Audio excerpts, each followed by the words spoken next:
Let's talk about your time as a Royal Marine. It was a commando, wasn't it, that you were? Yes, that's it. Yes, yeah, yeah. I would start. Well, my rugby contract ended, and I wasn't quite good enough to continue playing professionally at the team I was at.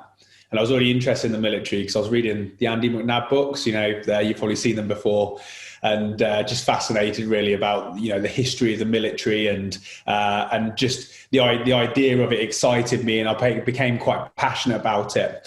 I wanted to join the army to begin with, and I went to careers office at the army careers office in London where I was living, and got the information on the paperwork. And on the walk back, I walked past the Royal Navy careers office, and the Royal Marines is part of the Royal Navy. And on the window there was a poster that said Royal Marines 99.9% need not apply.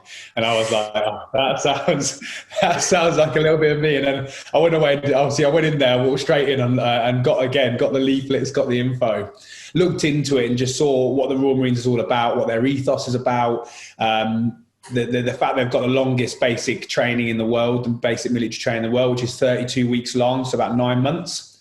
And yeah, that was the process. Then I signed up and ended up going through training when I think I was 17, 18 when I arrived down at Lympstone to go through training. Maybe after this podcast, you might have seen it online anyway, a funny picture of me looking extremely young going through training, mate. Yeah, We're seeing it on your Instagram.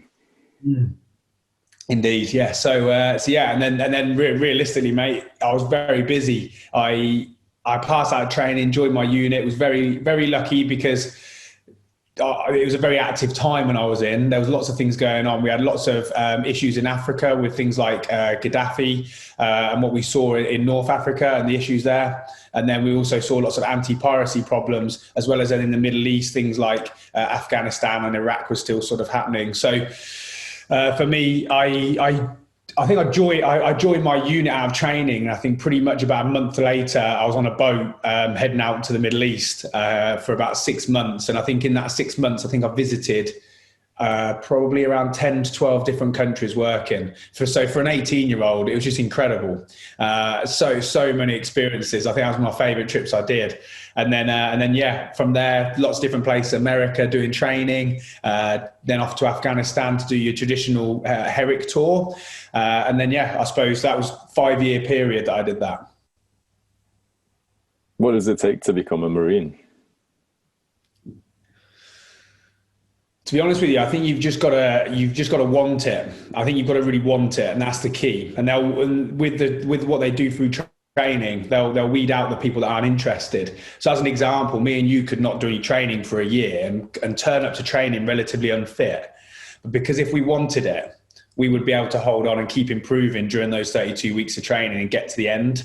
And that's what it's all about. They'll test you mentally and physically. The physical side obviously is an important factor, but actually with the way they take you through training, they'll build you up. So I think actually the main thing for me was, I remember I went and did my pre-selection to start the Marine training. I remember seeing the guy at the front and he had his green beret on, and that's like the mark of being a Royal Marine. And I remember seeing that, just thinking, that's what I want. That's it. And that's what I was like fascinated on having. So if, to be honest with you, I think it's that. And I think the rest of the stuff, the mindset and all those things, I think you develop that over time with being in those environments. What kind of mindset? Well, there's quite a few. There's a few parts of the ethos of the Marines that is relatively important, I think. And so the first one I think is very important is cheerfulness in the face of adversity. So that means, in the ability when you really are in hardship, in stressful situations, the ability to actually smile and have a laugh still.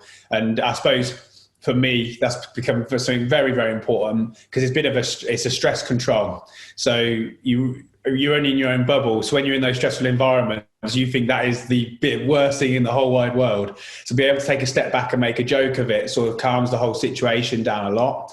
So that's probably one. I think determination is another one. So being able to continue to work and push hard when maybe the odds are against you, or it feels like maybe the goal is very, very far away.